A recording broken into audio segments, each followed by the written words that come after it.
мигрантов. Мигранты они тоже как бы разные, бывают.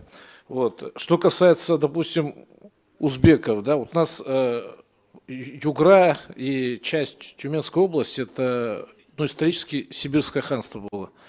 Правил, как известно, хан Кучум, последний правитель был.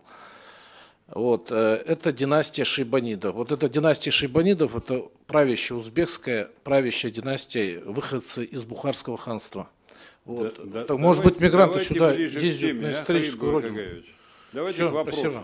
Вопроса нет, это просто ответ Сельков. Мигранты они тоже как бы разные, бывают. Что касается, допустим, узбеков, да, вот у нас Югра и часть Тюменской области, это исторически Сибирское ханство было. Правил, как известно, хан Кучум, последний правитель был. Это династия Шейбанидов. Эта династия Шейбанидов, это правящая узбекская, правящая династия, выходцы из Бухарского ханства. Может быть, мигранты сюда ездят на историческую родину. Давайте к вопросу. Спасибо. Вопроса нет, это просто ответ Сельков. Мигранты они тоже как бы разные, бывают. Что касается, допустим, узбеков, да, вот у нас Югра и часть Тюменской области, это исторически Сибирское ханство было. Правил, как известно, хан Кучум, последний правитель был. Это династия Шейбанидов. Эта династия Шейбанидов, это правящая узбекская, правящая династия, выходцы из Бухарского ханства. Может быть, мигранты сюда ездят на историческую родину. Давайте к вопросу. Спасибо. Вопроса нет, это просто ответ Сельков. Hamid aka, biz buni bir necha marta qo'yganimiz sababi shu, ya'ni masalasiga yana ham oydinlik kiritish uchun o'zi bir daqiqa yetar yetmas video. Demak, biroz xaritaga e'tibor beramiz. Demak, nimalar haqida gap ketyapti Hamid aka? Demak, bu Rossiya hududidagi mana bu joylar. Tyumen, mana bu Tyumen o'zi bu toza turkiy so'z. Mana shu hudud ayrim shundan ayrim xaritalarda hattoki bu Sibir xonligi Shimoliy Muz okeanigacha borgan degan xaritalar ham bor Hamid aka. Demak, nima haqida gap ketyapti? Gap mana bu hudud. Ya'ni Ural tog'larining sharqida bo'lgan Sibir xonligi, Sibir o'zbek xonligi to'g'risida gap ketyapti. Hamid aka, biz bu haqida juda ko'p ko'rsatuvlar qilganmiz. Kuchumxon. Hurmatli muxlislar, internetda bo'lish kerak bu ko'rsatuvlar. Ya'ni Sibir xonligi bu o'sha Shayboniylardan bo'lgan Abdullaxon o'zining qarindoshini jo'natadi. Ya'ni ruslar sharqqa qarab kengayyapti. Qozonni oldi ruslar. 52-yil Qozonni oldi, 54-56-yil Astraxonni oldi, Hoji Tarxonni oldi. Mana shu o'sha vaqtlarda o'zining qarindoshi Kuchumxonni jo'natadi. Kuchum. Bu aynan Buxoro xonlarining qarindoshini, Shayboniyni jo'natyapti, o'zbekni jo'natyaptiki, shu yerga borib davlatchilikka qaranglar deydi. Biz bu haqda tarixchilar bilan yana ko'rsatuv qilamiz hamki. Bugun sizdan masalan siyosiy tarafini so'raymiz. Ya'ni bugun nega u yangrayapti degan ma'noda. Mana shu yuboradi. U yerga borib xonlik tashkil qilinadi. Sibir o'zbek xonligi tashkil qilinadi. Va u 1598-yilgacha mavjud bo'ladi. Ungacha Yermak hujum qiladi. Kuchum uni yer tishlatadi. To'g'risini aytganda suv tishlatadi. Daryoda yengadi. Rus qo'shinlarini Kuchumxon daryoda yengadi. Endi afsuski o'z 98-yili o'zi halok bo'ladi. U vafot etgandan keyin oxir-oqibat ruslarning bosimiga chiday olmaydi. Chunki o'zi Markaziy Osiyoda, Turkistonda ham hamma bir-biri bilan kelishib turgan vaqt emasdi. Va ruslar Sibirga g'alaba o'tib ketadi. Shuning uchun biz aytamiz, odam aybini tan olish ham katta narsada. O'z vaqtida Sibir xonligini ushlab qola olmaganligimiz ham bu o'sha bu yoq tarafdagi 10 tarafli Turkiy yerlarni keyinchalik Rossiyaga o'tib ketishiga sabab bo'lgan. Buni tan olishimiz kerak. Chunki Sibir xonligi bu to'la to'kis o'zbeklarning katta xonligi edi. Kuchumxon uni ushlab turgan, hattoki Yermakka o'xshaganlarni suv tishlatgan. Ammo o'tkazib yuborishga majbur.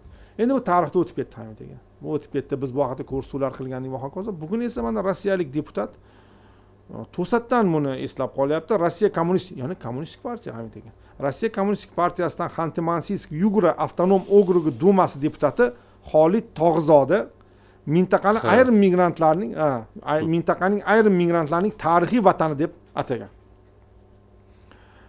Ya'ni migrantlar o'rtasida tug'ilish statistikasini muhokama qilish chog'ida bu gap kelib chiqqan. U Yugura va Tyumen viloyatining bir qismi bir vaqtlar Sibir xonligi tarkibida bo'lganligi, uning oxirgi hukmdori Shayboniylar sulolasi vakili Kuchum xon ekanligi, Shayboniylar Buxoro xonligining tub aholisi, hukmron o'zbeklar sulolasi ekan.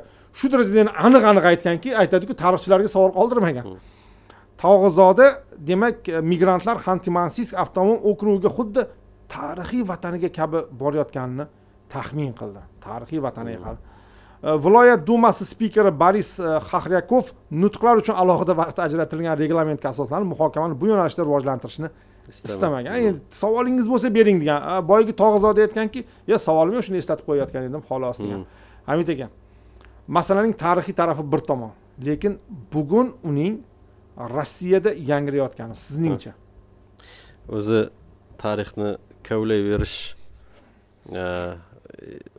yaxshilikka olib kelmaydi, ya'ni qandaydir imperialistik maqsadlarda.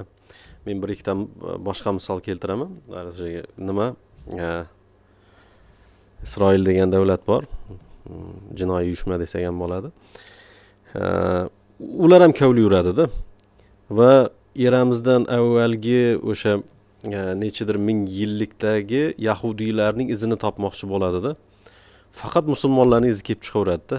Bir narsani topdik deydi, oxir-oqibat u boyagi noto'g'ri narsa bo'lib chiqadi. Keyin biz bilamiz, shunaqa qazishmalarni nima ham o'tkazgan, Armaniston ham o'tkazgan. Kavlida machi chiqib kelaveradi-da. Xuddi shunaqa tarixni kavlash siyosatini boshlab berdi Putin. Qancha kavlasin, turkiylarning nimasi chiqib kelaveradi-da bularning ichidan. Tarix chiqib kelaveradi-da va bu mana shu narsa, ya'ni o'zi mana shunaqa bir tizimga yo'l ochib berdiki, hududlarda o'zining haqiqiy tarixini ham eslashni boshladi. Tarixni kavlayapsanmi? Demak, bunga mumkin. Faqat sendan so'rab o'tirmaymiz, o'zlarimiz bu narsalarni aniqlashimiz mumkin. Ya'ni uning deputatlik darajasiga, ya'ni bu narsani deputat aytishi boshqa daraja bu. Aynan deputat aytayotgan va chunki eng kamida xalqning vakili.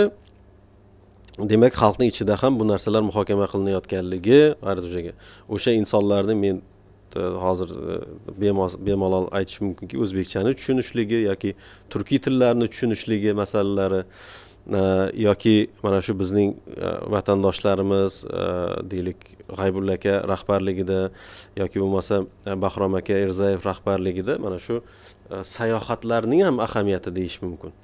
Ta'sir ko'rsatadi bu narsalar.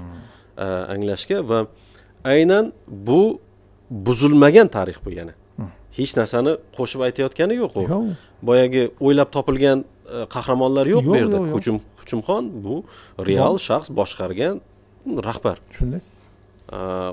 Shuning uchun Putin tarixni kavlar ekan va turli xil tarix variantlarini taklif qilayotgan ekan. Demak, Rossiyaning butun hududida ham o'zining tub ildizlarini aniqlash va o'sha tarixni ko'rib chiqish bilan bog'liq ma'lum bir to'liq bo'yi basti bilan ko'rinmayotgan ma'lum bir jarayonlar ham borligini namoyon etadi bu narsa. Rahmat. Xo'p, hurmatli muxlislar, demak, G'alaba bog'ida bo'layotgan ko'rgazmalar bo'yicha biz ertaga Hamid aka bilan u yerda alohida intervyu tashkil qilamiz, xudo xolisa. Chunki bu haqda eng ko'p gapiradigan siyosatshunoslardan biri deb hisoblaymiz biz siyosatshunos do'stimiz Hamid Sodiqni. Ya'ni O'zbekiston o'zini harbiy quvvatiga ega bo'lish kerakligi, bo'lganda ham eng zo'ri bo'lish kerak va bundan uyalmasligi kerak to'g'risida, demak, Hamid Sodiq bu haqda juda ko'p aytadilar. Va biz xursandmiz mana o'sha G'alaba bog'ida. Umuman dronlar bo'yicha sizdan hal alohida munosabat olamiz Hamid aka. Davlat xavfsizlik xizmati raisi dronlar bo'yicha alohida fikr bildirgan, ularni olib chiqamiz va o'sha G'alaba bog'ida aynan O'zbekiston tomonidan ishlab chiqilayotgan harbiy transport vositalari, mana shular oldida biz alohida intervyular reja qilganmiz. Albatta bu harbiy vatanparvarlik bir ruhiyatini rivojlantirishni biz o'zimizga maqsad ham qilib olganmiz. Chunki vatan, uning har bir santimetri vatan. U hech kimga berilmaydi, nafaqat berilmaydi, unga daxl qilishga ham yo'l qo'ymaymiz. U nafaqat jismoniy, hali bir gap so'z bilan ham agar xudo saqlasin bizni vatanimiz to'g'risida gapirsa, biz bunga darhol munosabat bildiramiz. Shuning uchun harbiy jihatdan biz kuch-quvvatga to'layotganligimiz va uni o'zimizda ishlab chiqayotganimiz bu juda katta yutuq. Bu juda katta yutuq. Bu bo'yicha alohida ko'rsatuv bilan hurmatli muxlislar. Shuning uchun bu bo'yicha berilgan savollarga hozir umumiy javob berib qo'ydim. Hamid aka, nima bo'lganda ham Rossiya va Amerikaning o'zaro maxfiy kanallari bor. Ular o'zaro kelishib ketadi. Nima deysiz? Ha, ya'ni bir-birining muvozanati kutilmagan tarzda buzilishidan xavfsiraydi desak bo'ladi. Ikkalasi ham. Ikkalasi ham. Kutilmaganda portlab muvozanat buzilishi, ya'ni ijtimoiy portlash, siyosiy portlashni nazarda tutyapman. Bu ikkalasiga ham, hattoki Xitoyga ham ma'qul emas. Bular hammasi rejalashtirilgan bo'lishi kerak. Hamid aka, Yevropa Ukrainaga AQSh kabi harbiy yordam bera olmas ekan, tushunarli. Lekin nega pulni ham AQShchalik bera olmayapti? Misol uchun o'tgan yili butun boshli Yevropa 50 milliard, birgina AQSh 60 milliard bergan. Sizningcha? Bu yerda toza anaqa byurokratik nimalar, to'siqlar. Ya'ni Amerikada buni bir davlat qabul qiladi, u yerda esa 27 davlat. 27 davlat va bu yerda jiddiy bu narsaga butunlay qarshi davlatlar bor. Vengriyaga o'xshagan, Slovakiyaga o'xshagan. Shuning uchun pul bor, lekin biz ko'p aytamiz-ku, juda ham ko'p aytadigan fikrlarimizda byurokratiya bo'yicha yetib kelishi birinchidan sifatli, lekin uzoq muddatli bo'ladi. Byurokratiya orqali yetib keldimi, oxirgi tangachgacha yetib keladi. Kimdir to'xtatib qo'ya olmaydi. Lekin u yetib kelishgacha juda ham ko'p hujjatlar, so'zlar, chiqishlar, uchrashuvlar, kelishuvlar, shartnomalar mana shu narsalar orqali keladi. Ya'ni institutsional keladi-da. Masalan, Putin bir joyga pul jo'natish uchun hech qanaqa muammosi yo'q. Jo'natdi, tamom. Demak, nega Yevropa yetakchilari Markaziy Osiyoga serqatnov bo'lgan haqida Hamid aka ko'rsatuv boshida aytib o'tdilar. Hurmatli muxlislar, u ko'rsatuv boshida edi. Mana 1 soatdan oshiq suhbat qilyapmiz. U ko'rsatuv boshida edi. Xo'p, buni ham aytdilar, ya'ni Rossiya dunyodagi iqtisodiy va siyosiy balansni ushlab turadigan davlatlardan biri hisoblanadi deb. Buni ham hozir javob berib ketdilar. Shuning uchun ham Amerika Rossiyaning qulashidan umuman manfaatdor emas, chunki u bevosita Amerikaga ham zarar yetkazib qo'yishi mumkin. O'tgan kecha Odilxon Orifjonov bilan ko'rsatuv qildik. Dunyo tartiboti, Henri Kissingerning kitobining tarjimasi tugagan, hozir tahrir qilyapmiz. Aynan mana shu muvozanatga bag'ishlangan va Kissinger aytadiki, Rossiyaning o'rda nimasi, ruhiyati, ya'ni davlatchiligidagi normal qabul qilishimiz kerak deydi. Ularda inson huquqlarini, boshqa narsalarni, urushda insonparvarlikni va hokazolarni talab qilish masalalarini ham o'rtaga soladi-da, ya'ni o'rdalik nimasi bor, xarakteri bor deydi va yaqinda mana shu kitob chiqadi. Yaxshi tarjimon yigitlar, hattoki bu yigitlarning nutqi, o'zining bilimini yetkazib berish qobiliyati borligi ham insonni xursand qiladi. Mana shu tarjima qilayotgan kitoblarini tushuntirish, ya'ni targ'ib qilish degan bo'lardim. Chunki hali ham Kissingerning o'sha 2005-yil, 2008-yil chiqqan kitobi hozir ham amalda. Hamda qarasangiz, ikkalasi ham e'tibor qaratadi bu kitoblarga.